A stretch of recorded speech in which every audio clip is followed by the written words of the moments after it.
Hello, everyone, and welcome to Scream Scene, the horror movie podcast where we watch every horror movie ever made in chronological order, and then we rank them from best to worst. My name's Ben. And I'm Sarah.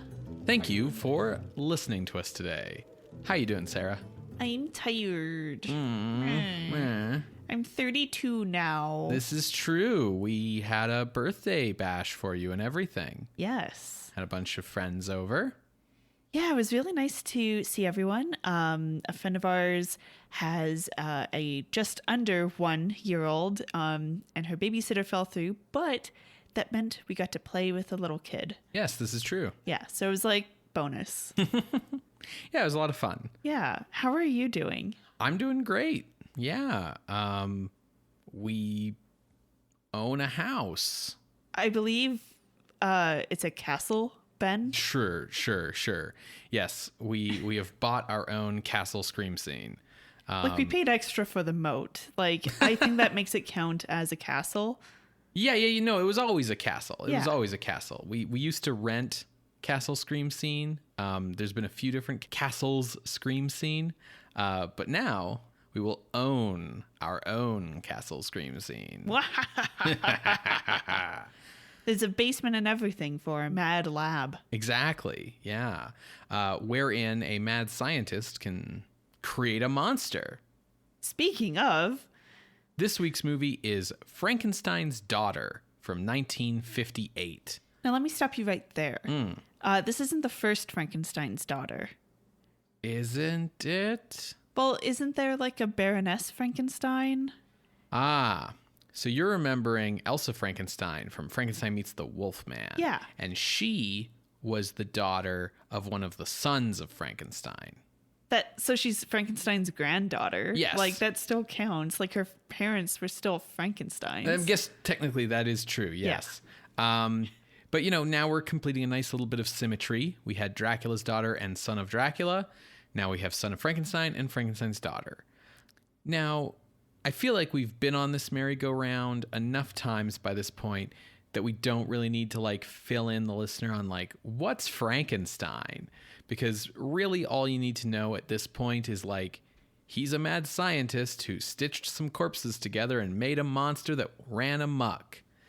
I will say that the last couple of Frankensteins that would be fresh in the audience's mind, audience of like going to see this in theaters, would be Frankenstein 1970, Teen Frankenstein. I think it's called I Was a Teenage Frankenstein. That's right. And then Curse of Frankenstein from Hammer Horror. And the sequel, Yes. which was Revenge of Frankenstein, I believe. Yeah. So Yeah. those would be the things that are fresh in people's minds. Sure. I feel like this has the most DNA with I Was a Teenage Frankenstein. This is a very cheap movie. In fact, this movie, I haven't mentioned the director yet, is directed by Richard Cunha, and we've had him on the show before. I remember making a Scotty joke about he cannot give her any more. Right. So Richard Earl Cunha was born in 1927 in Honolulu, Hawaii, and in World War II, he served as an aerial photographer for the military before becoming a cinematographer for military training films, newsreels, and documentaries. After the war, he became a director of photography for television. He worked on a number of shows all throughout the 1950s. And then in 1958, he took his shot to become a movie director, signing a contract to make 10 films in 24 months for Astor Pictures. He only ended up making 4. Now, Astor Pictures was founded in the 1930s by Robert Savini, and it was like originally primarily a re-release distributor. They would buy, you know, the rights to old movies and put them back out into theaters. And in the like late 40s and into the 50s, they kind of moved into distributing low budget indie movies.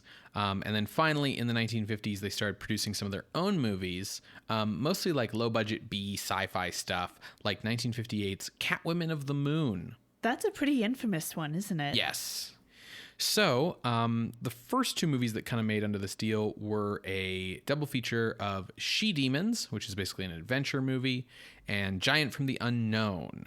And that was earlier in 1958, and we reviewed Giant from the Unknown in episode 227, and it is ranked number 181. Is that the one with the conquistador buried in the mountain? Yes. Okay. Yeah. So this is now his second set of pictures for Astor.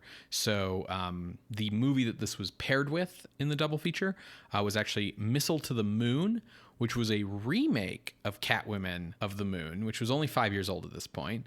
Catwoman of the Moon had been made in 3D, and it was a low budget film with a cast of middle-aged men playing astronauts who go to the moon, and then there's a bunch of cat ladies there. So Missile to the Moon, the remake, was made for even cheaper than the original, was not in 3D, and added teens to the cast. So teens go to space. Yeah, where there's Catwomen.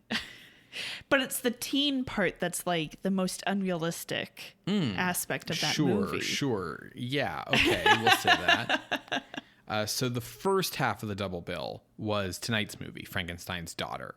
It was made in 6 days for $65,000. Oh my God. And it was shot primarily at producer Mark Frederick's house in May of 1958. Wait, you said it was filmed in May? Mm-hmm. What month is this? This would come out in December. Okay. Yeah. The film stars John Ashley in the lead role. We talked about John Ashley in episode 237 on How to Make a Monster. He was AIP's low-budget Elvis Presley. And he would later in his career go on to be a television producer, most notably as one of the co-creators of the A-Team. Yeah, I remember when we saw this guy, he didn't have any of the charisma of Elvis. And he was basically almost going through the motions. Yeah. He's an okay sound-alike, but he just doesn't have the charisma. Yeah. Now, Ashley would later say of making this film, quote, AIP was low budget, $100,000 a movie, but at least they shot on sound stages and the size of the crew was bigger. Frankenstein's Daughter was real rock bottom. It was quick, a little more down and dirty than AIP. Just so you know, what realm we're operating in. Yeah, Woof. The female lead is played by actress Sandra Knight, who would go on to appear in 3 Roger Corman horror movies in the early 1960s, during which time she married her co-star Jack Nicholson in 1962. They had a daughter in 1966 and divorced in 1968. Oof. The only cool time that she married Jack Nicholson. The only time Jack Nicholson was ever married to any of the mothers of his various children. Yeah. He was did that once. I'm good. Yeah. Also appearing in the cast is 24-year-old Sally Todd, who had been Playmate of the Month for February 1957. Harold Lloyd Jr., the son of Harold Lloyd and actress Mildred Davis, who was born in 1931. Harold Lloyd Jr. began appearing in films in the 1950s. Frankenstein's Daughter was his 5th film, but he's still credited as introducing Harold Lloyd Jr. Because he found it very difficult to emerge out from his father's shadow, as you might expect. He was an alcoholic from a very young age, and he also struggled a lot with his homosexuality, which would be enough of a problem for someone living in the 1950s if it wasn't for the fact that he was also attracted to very violent men who would beat him on the regular. He was engaged on 2 occasions to women who then called it off when they found out he was gay. And in 1965, he suffered a stroke from which he never really recovered, and he passed away in 1971, 3 months after his father. That's really rough. Yeah. Rounding out the cast, we have inventor Felix Locker, who holds 100 different patents related to a data mapping system he made for insurance salesmen or something like that. Okay. He was the father of actor John Hall, who played the Invisible Man in Invisible Agent and The Invisible Man's Revenge. Locker himself didn't start acting until 1955, very much later in his life. He was born in 1882.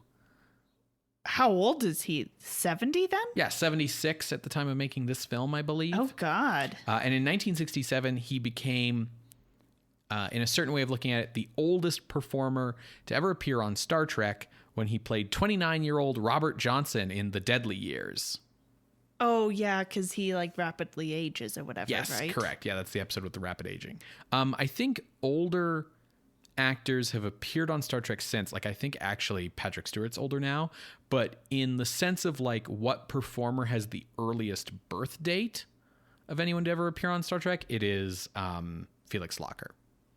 Also appearing in a rare non-gorilla role is gorilla suit actor George Barrows, who plays Mac. Is that the creature? No, that's just some guy. That's just some guy? Yeah. That brings us up to Harry Wilson, who does play the creature. He was 61 years old by this point. He had acromegaly, and he billed himself as Hollywood's ugliest man. He was often cast as like goons and muscle. You would probably recognize him as one of George Raft's henchmen in Some Like It Hot from 1959. Okay. He's kind of the guy who's like the oh gee boss, like that kind of guy. And he was cast to play the film's monster, despite the fact that the monster is female. Because it was felt that like they needed a performer of like large, intimidating stature. So Wilson was then sent to makeup artist Harry Thomas, who was told to create a monster. But the producers wanted to save some money, so they wouldn't print a $2 copy of the script for Thomas. So he didn't know that. He did not know that the monster was supposed to be female, since he was sent, a male performer and said, like, make a monster. So yeah, he created a male monster makeup. And then Wilson arrived on set in the makeup for the first day of shooting. And didn't he say anything? He apparently didn't know either. Okay. And director Richard Cunha broke down in tears. Yeah, well, I imagine they're under a lot of stress. Yeah, in fact, there was not enough time in the schedule or money in the budget to try again with the makeup. So they just had to go for it. They put some lipstick on Wilson's, like in his makeup, and just rolled with it. Now, is this better or worse than the she creature, where they took a monster design and made tits and a blonde wig for it? Probably worse. Okay. Because we have a character who is ostensibly a female, like, teen character who is being played by a male 61-year-old man. So the film was released on December 15th, 1958 with Missile to the Moon. Critics greeted it with contempt. It was called, quote, a dismal clunker, and the New York Times said, it's a toss-up whether Frankenstein's Daughter or Missile to the Moon is the cheaper, duller piece of claptrap. Both are horror movies, being simply horrible bores. Its reputation has not improved with time. Okay. It has mostly found its niche as a, like, so bad it's good, watch it ironically and laugh at it kind of movie. And due to the, like, failure of the monster to represent the concept of what the monster was supposed to be as represented in the script, Cunha called this film the biggest disappointment of his career. Oh, dear. Well, that means it's only up from here, right? Sure. So today, Frankenstein's Daughter, which is very much in the public domain, is available to watch on Tubi. And it's also in a restored Blu-ray from The Film Detective, incredibly. Maybe he just needed to, like, practice on something. And he was like, yeah, no one will care if I fuck up Frankenstein's Daughter. Maybe. Film Detective puts, like, a lot of public domain stuff on DVD. And I've never really been, like, a huge fan of their releases in the past. But yeah, like, they did, like, this really top-notch restoration of Frankenstein's Daughter on, like, a Blu-ray. It has, like, a commentary and... Oh, wow. Yeah. I'm really curious to watch that. Folks, if you are also curious, you can watch along by finding this on Tubi. You're going to hear a brief musical interlude, and when we come back, we will discuss Frankenstein's Daughter from 1958, directed by Richard Cunha. See you on the other side, everybody.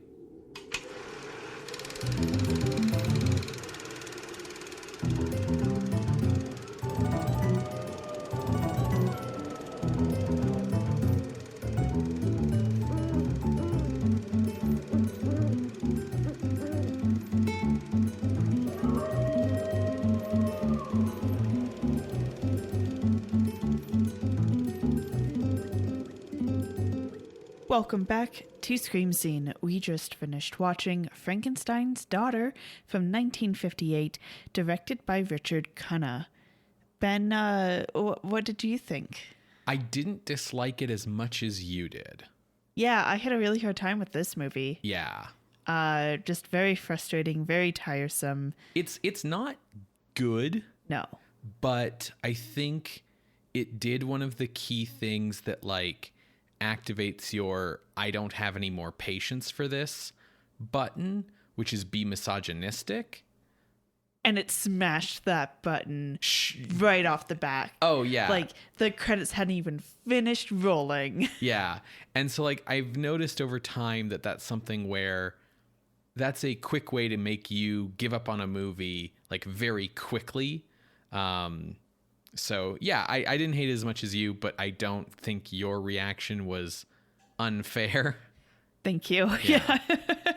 Because, like, if a movie, you know, is being misogynistic because, like, they're the villains, like, it's okay for a movie to portray things when it's, like, for a point. But this movie, that's just its point of view. That's the biggest problem. The villain is absolutely like a slimy, creepy, misogynistic rapist. The problem is that none of the like heroic male characters, like ostensibly heroic male characters, none of the boyfriends are much better. Yeah. And the movie itself has like a lot of misogynistic dialogue throughout. So it's exactly the point you're making. Like the stuff around the villain would be, I guess, easier to take if it was clear that like that the other characters weren't better. Also like that. Right, exactly. Yeah, it's the movie's own point of view. But how about I just dive in? Yeah, for sure. I think our little like bit here about the misogyny is enough of a content warning, so I don't think I need to give any major things out here. So the film starts off with Susie being dropped off after a date with Don, and she basically has to force him off because they're making out by a tree, and she's like, stop. Mm-hmm. And he drives off in a huff. And then a creature approaches Susie, and it's a hideous woman. It's meant to be kind of a monster with like crazy eyes, crazy teeth, very hairy eyebrows. It would just be a very ugly woman, but we're in a horror movie called Frankenstein's Daughter. This is supposed to be a monster. Yeah. And then the credits roll. So the next morning, Trudy, who is our main female character, she wakes up and seems to have had really strange and bad dreams all night. Now, she lives with her uncle Carter, who is like 80 years old, and he is an independent researcher scientist type who has a lab assistant named Oliver Frank. Yep. And their gardener, Elsu. Now, Trudy, she heads off for the day to meet up with her boyfriend, Johnny, and Susie and Dawn to go play tennis. Yeah, so... Which is weird. Well, okay, it makes sense when you put some clues together in this movie, which is like, this is one of those movies where if you're paying attention, you realize it's like a John Hughes movie where like these kids who are being presented to you as normal are actually like super wealthy. Yeah. Because like Trudy lives in a mansion. It has a servants' pool, quarters. It has servants' quarters. Yeah. It has a wine cellar. It has like an outdoor kitchen for like the pool area. Like she's rich and she lives with her rich. I don't know if like who's rich here. She lives with her uncle. There's no parents. Someone inherited some money here somewhere. And then Johnny, although he is gunning for like an assistant manager position at his job, his dad is a lawyer. So like I think they're playing tennis because they're rich white kids.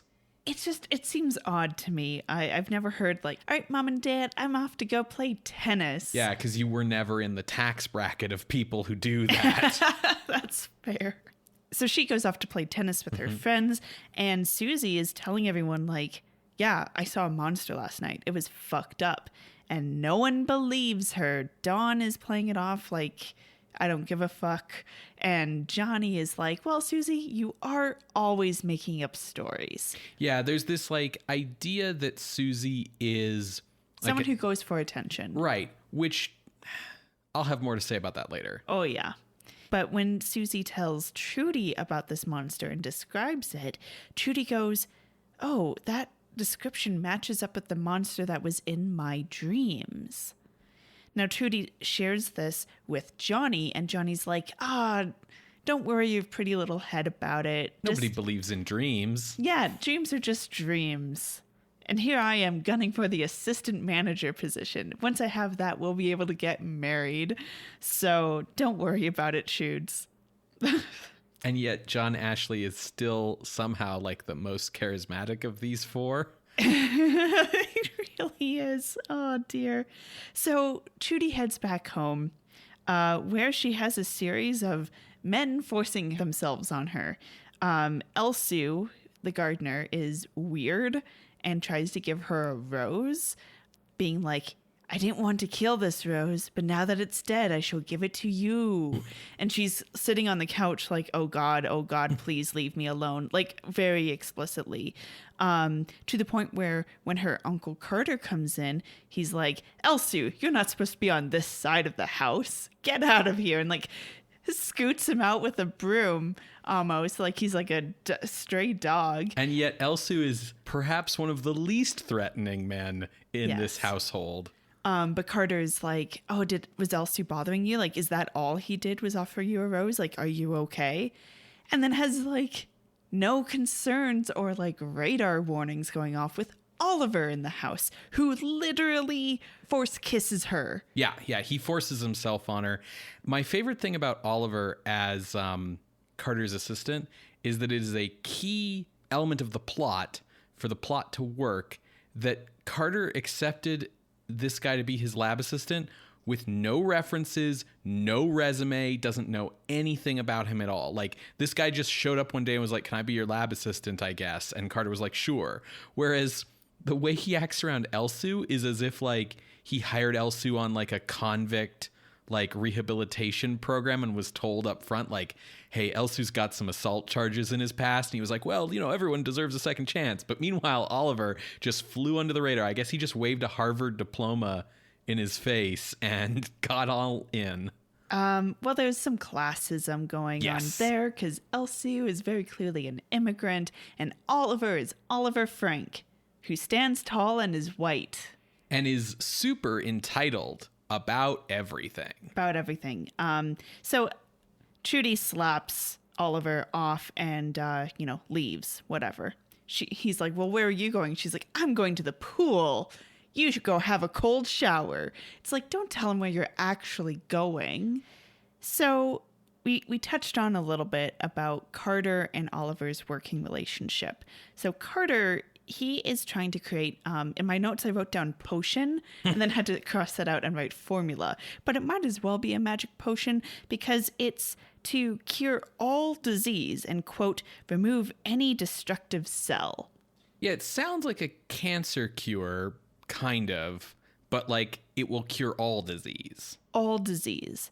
And also had the implication of like making people resistant to aging. Right, yeah, because the thing is the thing that makes you old is your cells like dying inside you. So it's like, I guess, supposed to just keep your cells all perfectly healthy and stop them from being destroyed like at all by any process. So that would be disease or aging. When they start working together in the movie, as Ben said, Oliver is very entitled and acts like he knows more than Carter. And Carter's like, you're my assistant. Why are you acting this way towards me? If you don't like what you're doing, you can leave.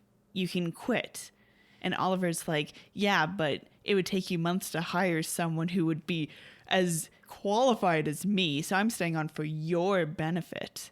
It's also for Oliver's own benefit because under Carter's nose, Oliver is building another Frankenstein monster with the help of Elsie, who turns out has served the Frankenstein family twice before. Yeah, spoilers, his last name's not Frank, it's Frankenstein. Yeah. Okay, so without Carter's knowledge, Oliver drugs Trudy with the formula at least twice, but the implication is multiple times because Oliver is testing the formula that Carter's creating on her, and it turns her into this, like, monster. Now, during this second time, the police get involved because people are seeing her running around. She's also still in her bathing suit and has, like, crazy eyes and like kind of even more deformed as a monster. The police are, like, going after her and shooting at her.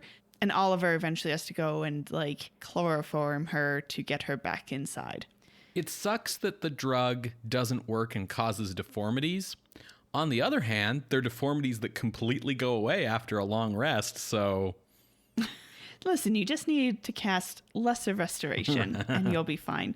Also happening this night is some robberies.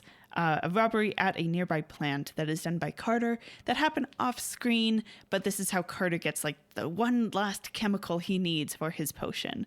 Sorry, formula. There you go. Now, because the police have gotten involved and there's been multiple monster sightings, it's been picked up in the newspaper.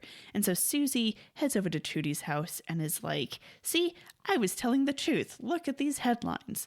And Trudy goes, I think that the monster is me. I'm really scared, Susie. Can you help me? And Susie's like, bitch, it's always Trudy, Trudy, Trudy. Why can't once it be about me? No one in this movie reacts to anything like how a human being would.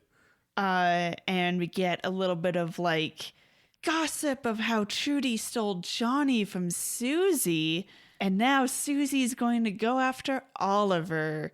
Yeah, because Susie seems like the kind of girl who maybe doesn't make great choices because she wants attention. And Oliver definitely gave her the, like, creepy dude look as she came in. So she was like, oh, there's a rich dude who, you know, wants to give me attention. Let's go for it. Keep in mind, these are teens. Yes. And Oliver is not. Yeah, but, you know, Oliver is the bad guy.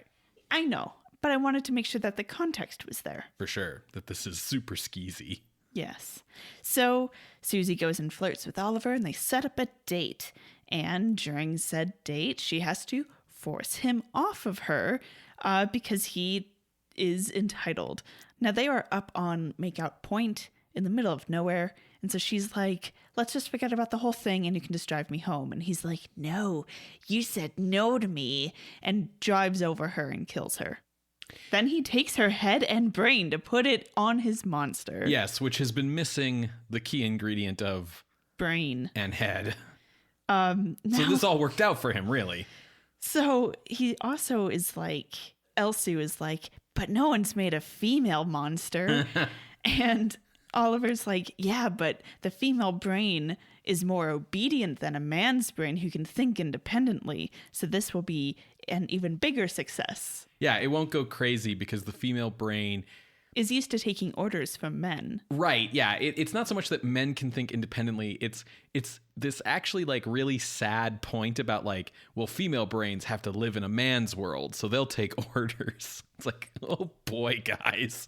Woof. Woof is right. So he brings Susie back to life. And, of course, this is the last we see of Sally actress Todd. Yeah. Sally Todd. And now it is just Guy Susie. Dengar from Empire Strikes Back. That is a bounty hunter, by the way. If anyone is like, who the fuck has Ben talking about? Is this his latest Blorbo? No. It's Dengar. You know, the classic beloved Star Wars character, Dengar. So the creature has come alive and she immediately escapes. Meanwhile, Carter has a heart attack because he's old. Well, and also possibly maybe got shot stealing a second bit of that drug stuff. Yeah, he's on the run from police. I really actually feel disappointed that we didn't get to see the scenes of 80-year-old Carter fucking heisting a laboratory. To make sure Trudy doesn't worry, though, he immediately goes, Trudy, don't worry. Don't you have friends? Why don't you throw a party for your friends? And she's like, well, maybe like later this month, Carter. And he's like, no, later this week, Trudy. And it's like, why is this a scene? My favorite thing about this is that he comes home from stealing the thing. He has the heart attack and he's on the stairs, like really sadly, like yelling and yelling and yelling for help. And nobody hears him because, he's an old man having a heart attack. So he's like, help, please help. And it takes like 5 minutes for anyone to come help him. And he's clearly like near death. And then when it's like, yeah, Uncle Carter, do you want me to like watch over you tonight? He's like, no, I'll be fine. You have a barbecue party. So she throws a party. Notably, Susie is missing and Don is sad. And so, to make him feel better, they have him sing not one, but 2 songs. Which are the second and third entire songs that we've heard at this party. During this party, the law catches up with Carter, and he's taken downtown. Ironically, the police show up just as Oliver tries to strangle Carter, and Carter doesn't mention this until later in the conversation with the damn police in his own damn house. Anyways, so he gets taken. It's after the party, and Oliver walks in on Trudy and Johnny being like, yeah, no, we'll definitely get married, because presumably Johnny then got the assistant manager position by now. And Oliver's like, well, your uncle was arrested, right? And so Johnny's like, oh, I better go downtown because my dad's a lawyer. And so he heads out. And then Oliver again tries to force kiss Trudy, being like, I don't think Johnny's right for you. I'm right for you. And she's like, no. And he's like, you've always hated me because I'm a Frankenstein. She's like, what? He's like, come see the monster that I made. Yeah, I mean... This is exactly what happens. It's literally what happens. So he takes her in, sees the creature. Elsie is there as well. And he's like, great, now time to kill Trudy. No, he's going to disfigure her with the concoction that Carter has put together. And Elsie's like, no, not Trudy. She's too beautiful. And so Oliver has the creature kill Elsie. Yeah. During which time Trudy wakes up from having fainted, sees the murder, and then leaves to go to the police, who then promptly don't fucking believe her about anything. Which would be almost believable if it wasn't for the fact that the biggest like red ball case they're dealing with right now is like a sighting of a monster everywhere. Yeah. And that they just arrested her uncle under suspicion of stealing chemicals, that the guy who owns the chemical company is like, yeah, this could cause like disfigurements and create a monster.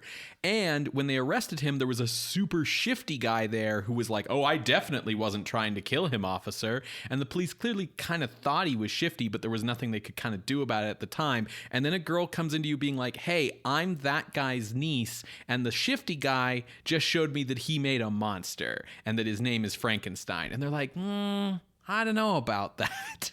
These cops are great. Yeah, but they're like, well, maybe we should check it out. So they head down. Long story short, one of the cops is left there, and he gets killed by the monster. The other cop stays in the headquarters or whatever. Eventually, Trudy and Johnny make it back home, and they're like, oh, no one's here. That's weird. And then they get lured into the lab. The reason the main cop, the lieutenant, gets called away is I think because that's when they get the news that Carter has died of a heart attack in hospital, because he had another heart attack after being arrested. So now Trudy's dealing with that on top of everything else.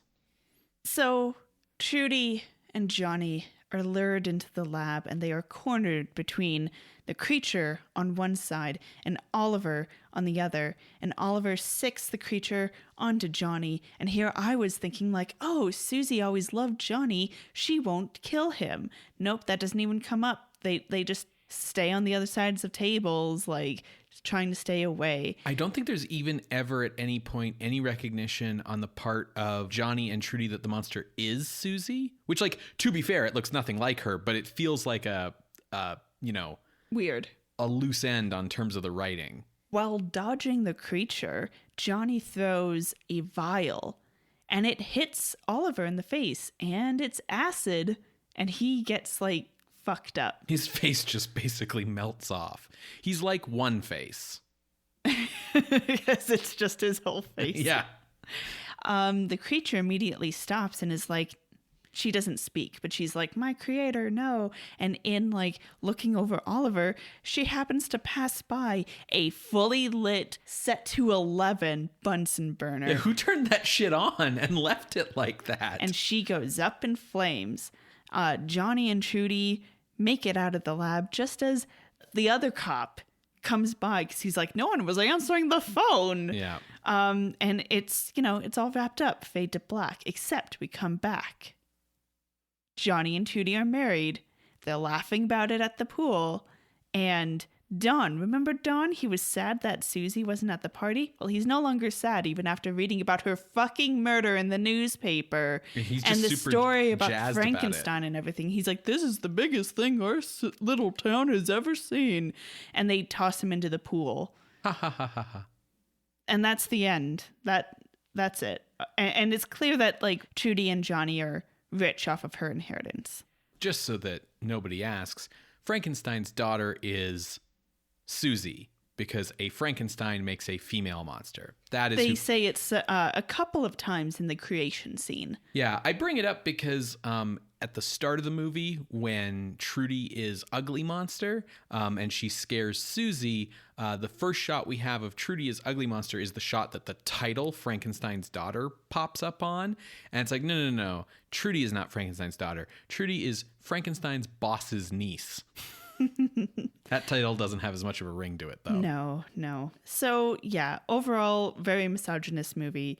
Let's just believe women, Yeah, and let them have full character arcs.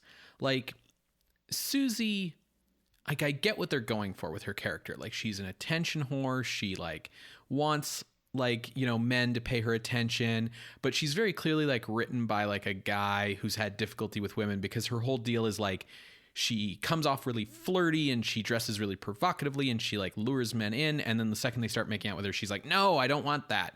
And to be fair, that's totally her choice. You can be super flirty and enjoy that, and it doesn't have to mean I want to have sex with you tonight on this first date.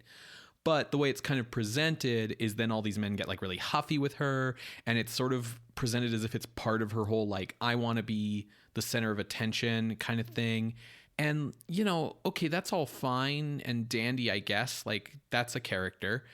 But the fact that no one recognizes that the monster is Susie after Susie goes missing, and there's no reaction from her friends, that Dawn has no emotional response to any of this happening. Well, because they're oh, she's just left town because she was the one scaring people with a mask or something, and now she's left town to really make and sell this story. Yeah. And so when she comes back, we'll all have a laugh. They really think that it's all just her playing a goof. Yeah, it's like I said, nobody reacts to anything in this movie like a human would. I do love that the Russian mob tracksuit that Susie Monster wears is apparently made of just the world's most flammable material. Yeah. So when I say believe women, I mean that on behalf of women hearing and listening to other women. Yeah, absolutely. Right? Okay, there's a beef between Trudy and Susie because maybe Trudy stole Johnny from Susie. God, I wish people had alternative names besides something E. Yeah, at least 50s, Dawn though. is Dawn. Yeah, right. It's not Donnie, which it could have easily been. Yes. Anyways, okay, so maybe there's a beef there, but someone is like, I was scared of a monster, and someone's like, I thought I was the monster. You don't go like, no one's like listening to my story. Yeah, you're just making it all about you, Trudy. The other thing that really sucks about that scene that I really didn't like was okay. And again, nobody reacts to anything normally. So Trudy doesn't know for sure that she's turning into a monster. She doesn't know the explanation for events. She does know that she keeps like, here's what she knows. She blacks out after drinking a drink that Oliver gives her. Right. That is the process both times. Like she tells the story and then we see it a second time. Like Oliver, who has tried to assault her, gives her something to drink and she blacks out. And then she wakes up the next morning wearing the same clothes she last remembered blacking out in and has like odd memories of being a monster. And we know the explanation is because the drugged drink is actually the weird turns you into a monster potion. But, you know, from her perspective, the only reasonable conclusion should be that Oliver has raped her twice. And then Susie comes over and she's grumpy at Trudy for like stealing her thunder. So she's like, well, that Oliver seems to be interested in you, so I'm going to go off and steal him. And Trudy's like, no, Susie, I really need to talk to you like alone. And Susie's like, meh, and goes off with Oliver. And it's like, no, like Trudy needs to tell you that that guy's a rapist. Yeah. And it just like that conversation doesn't happen. And then, yeah, Oliver tries to rape her on make out point. And then when she's like, hey, don't maybe, he's like, do your parents even know that you're out? And she's like, no one knows that you're out. No, I'm going to kill you. And there are multiple occasions in this movie where Oliver says like, I'm going to kill you to someone and then walks towards them extremely slowly while they do nothing. Yeah. And it's super frustrating. Yes. Everyone is very stupid because the plot needs them to be. And yeah, it's just everyone is so incompetent. Even when the movie wants you to think that they aren't, like in the case of the cops. The cops are incompetent. Yeah. This movie is boring and tiresome and repetitive. We get, like I said, multiple songs at this party. We're not even halfway through when the creature is made. Yeah. So I'm going to pivot us over into a corner that I'm going to call credit where credit is due, where I'm going to talk about maybe some positive things about this movie for a while before we get back to shitting on it. Okay, I can only think of one positive thing. Okay. The makeup is pretty well done. The monster makeup for both creature and when Oliver has his face melted.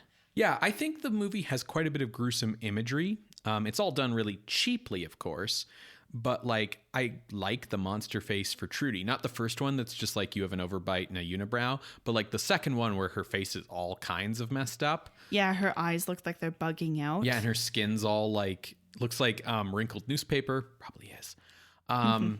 I really like that design. There's a lot of blood in a bunch of scenes. Like the monster at one point when the monster's like on the run and running amok, like kills a dude at a warehouse by like crushing him in a door. And he has like a spurt of blood out of his mouth. And like after Oliver runs over Susie, they bring her like bloody corpse back in. And so there's like a lot of good blood in some scenes. Yes. And then Oliver's melting face looks great. Really helped by the fact that it's only on screen for like 2 seconds. As I already mentioned, I can't really look at Susie Monster without thinking of Dengar, but you're right. It's a good monster design. If it wasn't for the fact that it's completely incongruous with the story and the script, it's a good monster design. It's very neat that they almost did a little bit of a Phantom of the Opera thing because half of his face-ish is like more melty than the other side. Yeah, the other side just has acromegaly. Yeah, but it was just like a neat use of makeup. So some other stuff I liked in this movie. So this movie doesn't know how to be edited. Like the editing is terrible. The pacing is really bad. But the movie does try to do some like good shots. Like there are some attempts at like interesting cinematography. There's some attempts at like shadowy cinematography. There's some attempts at like creating mood. I liked the cinematography, even if the editing and the directing is probably really subpar. It's not the like flatly lit, only one shot per scene, like training film cinematography that you often get in movies of this budget. So that impressed me. I really liked Donald Murphy's performance as Oliver Frankenstein. It is just this absolutely slimy, entitled, totally crazy Frankenstein that is like, his performance is totally in line with the way the character is written. He's just this little shit who thinks he's better than everybody and smarter than everybody, and it makes him this like complete maniac douchebag. And I think he plays that really well. It's sort of Peter Cushing's interpretation of Frankenstein as like being so rich and smart that he thinks he can just kind of get away with anything, sort of taken to extremes. I think you could interpret his performance as chewing the scenery, except that his character literally is written as that kind of person. We see. Yeah. And like, you know, I think he's totally believable for like a weird, rich Ivy Leaguer who believes that his family name gives him the right to anything, and that like becomes violent when like someone says no. Exactly. He's totally believable. My only issue with his performance isn't really his performance's fault. It's the fact that like no one clues in that Oliver is awful and creepy until like way too late in the movie. Like people have dialogue where it's like, Oliver, why are you always being such a dick to me? But it's like, you should have fired him ages ago. And even before you know that he's like a monster dude, like you should have called the police on him ages ago. He has no background. My favorite thing is like Oliver really doesn't want Carter to steal the chemicals from the company because he doesn't want the police brought in because he has no papers backing up who he is, because he's, you know, Oliver Frank. He's trying to pretend he's not a Frankenstein.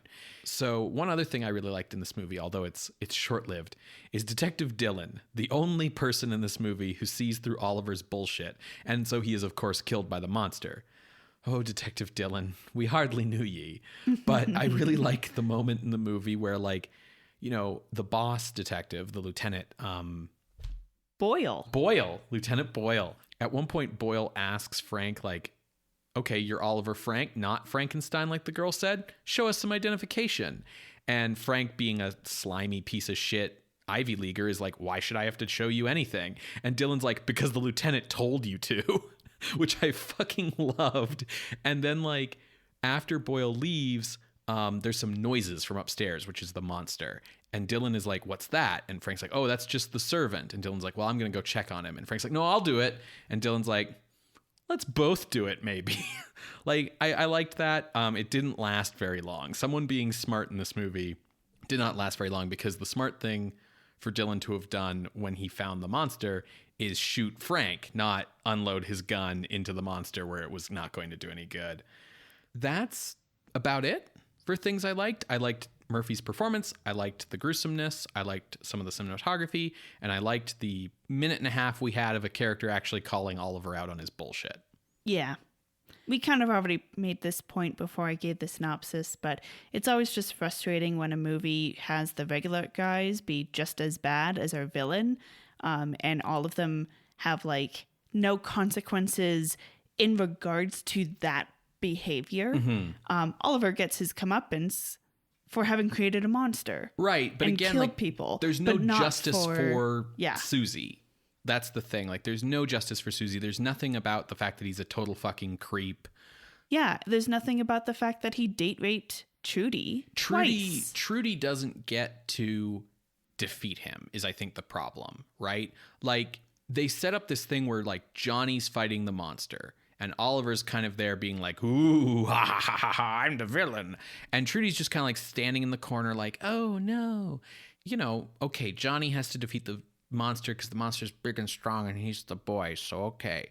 But like, to actually give Oliver his real comeuppance, like it should have been Trudy who killed Oliver or like got the upper hand on him or something. Like that would have been much more satisfying.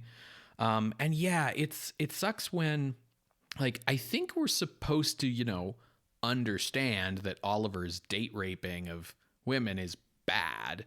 Like he's bad guy. But I think the writer doesn't realize that having like Dawn be all complainy about how like Susie doesn't put out is not different. Yeah. You know? It's like not realizing that that Oliver's behavior is part of a wider culture of behavior, shall we say. Yeah. And yes, I know that this is just a cheap movie from like not even AIP, it's from Astor Pictures, but it's just like let us complain. Yeah. Let us fucking complain about a bad schlocky movie. So, other things that suck that I don't like. It's hard to rag on an old man, but Felix Locker just doesn't really cut it as Carter Morton. So lifeless. Yeah. Like nothing to his performance. He's saying the lines okay, but like, but there's nothing there. He seems like such a pushover. Like, it's like, Oliver, why are you so terrible to me? Well, anyways, let's keep working. John Ashley is better in the regular teen scenes, but when he's in any part of the movie that's like horror, he is terrible. Like, they see the monster for the first time, and Trudy screams, and he just gives no reaction whatsoever. He's just like, oh no, this is a monster. Yeah, no reaction at all. He's really clearly out of his depth. Very in those wooden. Scenes. Sandra Knight is good as Trudy, but the part's just really underwritten. She does have a good scream. Sally Todd is hot, but she's not a great actress and, isn't given great material to work with either. Harold Lloyd Jr., rest in peace, is awful as Don. Don is a terrible person, but like... It's really hard to believe that he is a teenager. It's very hard to believe that he's a teenager. But also just like a person with charisma can make you like a shittily written character. There are lots of examples I can point to of male characters who are, entitled jerks and are like, oh, why don't you put up with me or put out or whatever? Like, who people love those characters because the actors are charismatic. And so like, I understand Harold Lloyd Jr.'s frustration at not being able to get out of his father's shadow, but like, there's nothing in this movie that's demonstrating to me that he is like in his own right a charismatic performer who could like have some success if he wasn't someone famous's son. He shouldn't have tried to make it in the entertainment industry. Yeah. I'm sure he is talented in some way. He should have found what that was and excelled at it rather than trying to chase the shadow of his father. Yeah. And then complaining about it. John Zaremba, who plays Lieutenant Boyle, looks sort of like either John Doman from The Wire or Gene Hackman, and it's weird and distracting. Not his fault. Just thought I'd mention it since I was talking about the cast. We've kind of touched on a lot of things, including various parts of the story not making sense. I think for me, like, I didn't hate this as much as you did. There were things in it I liked, and I think that this movie, like, could have been good. Like, there's a version of this movie that could have existed that could have been good, but the thing that is sinking this movie, oddly enough, for one of these cheap films, is not like the cinematography being bad, is not like the movie looking cheap, is not the performances, so much as it is the big problem here is the script. Yeah, I was going to take issue with you saying that there is possibly a good movie here because the script is so meandering and it's confused in itself because it starts off with like, oh, we're going to like have the monster be Trudy turning into something. Just kidding. Yeah, that just stops. Yeah. And like the entire first act where Trudy is the monster doesn't matter. Yeah, it's pointless. It goes nowhere. And it's like, why is it even happening? Like, yes, Oliver is trying to test the serum on Trudy, like the serum that her uncle's working on. But like, why? He doesn't care about that. Yeah, it's just so we can have a monster early on. And if you want to, psychoanalyze why he's doing it, it's because like he feels entitled to be able to use people as test subjects. It's in character with his like personality, but it doesn't have any kind of plot connection to anything. It doesn't go anywhere. You could cut the first half hour of this movie roughly in half by getting rid of all the Trudy monster stuff and just kind of keeping the pieces of exposition you need to introduce the characters. Then you have the party scene where you get all of our rock and roll in, and these scenes always suck, but like there's a way to do these scenes where they make sense. I think the best one we saw was in Teen Werewolf. Yeah. And even then it felt shoehorned in. The reason you do a scene like this is to sell some singles, but the way to make it work in your horror movie is you have all the teens at the party and the music's going loud and everybody's having a good time and they don't notice the monster creeping up on them until it's like right amongst them. And then suddenly someone notices the monster and everybody screams and it's panic and it's mayhem. And that doesn't happen here at all. There's no tension. There's no mayhem. You could cut the entire party scene as well, and it would make no difference. In fact, it would improve the pacing of the movie.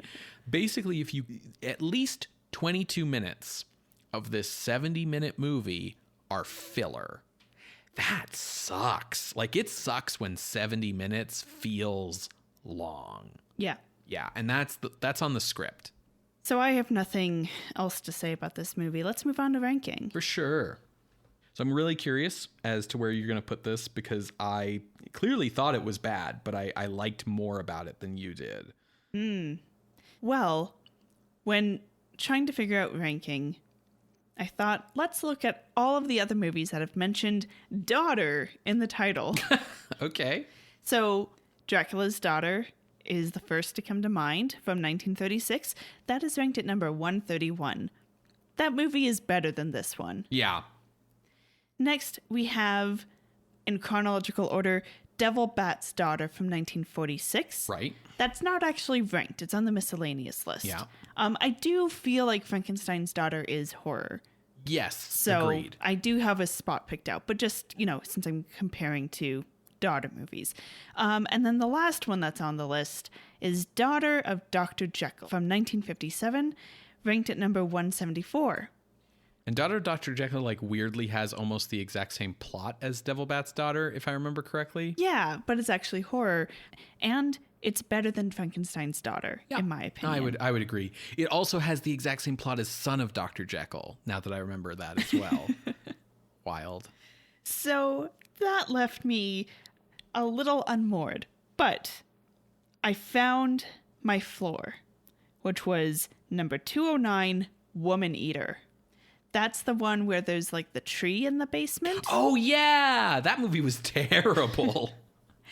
But it was more focused than this movie. It was terrible. And the only neat effects were the tree part, right? Like, yeah. So I felt like, okay, I feel like Frankenstein's Daughter could be considered better than Woman Eater. That made my ceiling...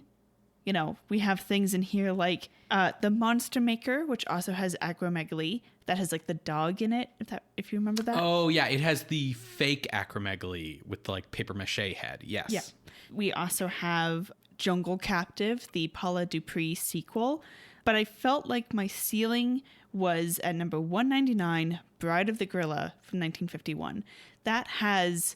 Perry Mason. Oh, right. Yes. Being really hot. Yeah, and turning into a gorilla. Or is it the girl who turns into the gorilla?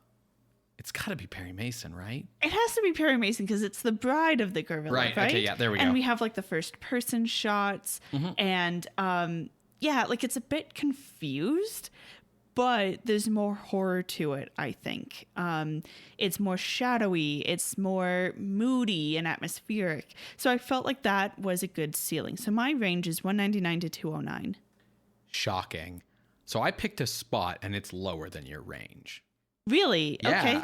Maybe I gave it too much of a benefit of a doubt. What is your spot? So you were talking about like, how, where do you find a place to start? So I decided like this movie is bad, but compared to a lot of low budget stuff, it looks like a movie. True. Like it doesn't have that really boring look that I think a lot of these things have.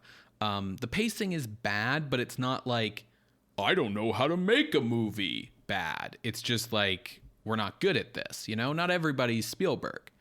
So I looked for the spot on the list when movies stop being functional as movies, because I knew this would go above that. And that spot is number 220, below The Unearthly, which is just bad, and Mesa of Lost Women, which is broken and not a functional movie. And I thought, this is better than Mesa of Lost Women. So I started kind of looking up from there, and this movie's bad, but I don't find it personally as offensive as The Unearthly, which I really hated. Curse of the Faceless Man is the one where it's the Pompeii Volcano Man, and that movie fucking sucks. And then at 2:16 there's Scared to Death. And there's movies above Scared to Death that also suck, like The Spider-Woman Strikes Back, or Crime of Dr. Crespi, or Sex Maniac. But the key difference between Scared to Death and this movie is I would watch Scared to Death again because it's fun. It's bad, but it's fun. So I stuck this at 217, which is actually below your range. So the midpoint between the bottom of your range and my spot puts us around like Night of Terror, Sex Maniac, Crimes of Dr. Crespi, in and around there. All of those movies really suck. Yeah. Honestly, I'm happy with your justification for why it should go below Scared to Death. So let's just do that. Yeah, I mean, I really don't like Mad Ghoul or Crime of Dr. Crespi, but like those movies at least have, tension. Well, like Scared to Death has Bela Lugosi, and Mad Ghoul has George Zucco, and Crime of Dr. Crespi has fucking Erich von Stroheim and Dwight Fry. Like, there's people in them. So yeah, okay, if you're good with this? Yeah. All right, then coming in at the new number 217 is Frankenstein's Daughter from 1958, directed by Richard Cunha. If you would like to see this list, you can go to our website, screamscenepodcast.com. There you can find links to the many episodes we have mentioned today, as well as our appeals box. If you would like to contest this or any other ranking, you can drop us a line through our Ask box on Tumblr. You can reach out over email at screamscenepodcast@gmail.com or over Twitter @_screamscene. And I know that we have gotten a couple more appeals. We will get to them, I promise. We've just been really busy. Yeah. Scream Scene updates every Wednesday on Apple Podcasts, Google Podcasts, SoundCloud, and Spotify. You can subscribe to the show using our RSS feed, and you can help us out by leaving us a rating or a review on the podcasting app of your choice. You can tell a friend about us, share the good news of the show through social media, or just, in person around the water cooler. Word of mouth is the best way for us to grow our audience. If you'd like to support what we do here financially, you can do so at patreon.com/screamscenepodcast, where you can become a patron of the night for as little as $1 a month. Patrons at the $5 and $10 levels get access to regular bonus content, and patrons at every level get to vote each and every month for our horror-adjacent bonus episode. The poll went up today, so if you want to vote from one of Ben's picks, head on over to patreon.com/screamscenepodcast. I think you'll find it an interesting set of choices. So what are we watching next week, Ben? Well, next week, Sarah, you remember Jack Arnold? He directed the Creature from the Black Lagoon movies, and he also did like This Island Earth and like Incredible Shrinking Man. And yeah, he was working for Universal and kind of worked himself out of horror and like into A pictures and, Yeah. Well, we're back with him at Universal International. Oh, no. For Monster on the Campus. Okay. I can see why this has trickled into, for lack of a better word, A pictures. Back to Universal. Yeah, so we've now got Universal going like, oh, other people are doing horror who aren't us? Well, what are they doing with the horror? Teens? Oh, well, who do we got on staff who knows horror? Jack Arnold? Yeah, for sure. Let's get him in. We can still do this, right? That's, I assume, what happened. We'll find out next week. We will see you then, creatures of the night. Bye. Bye.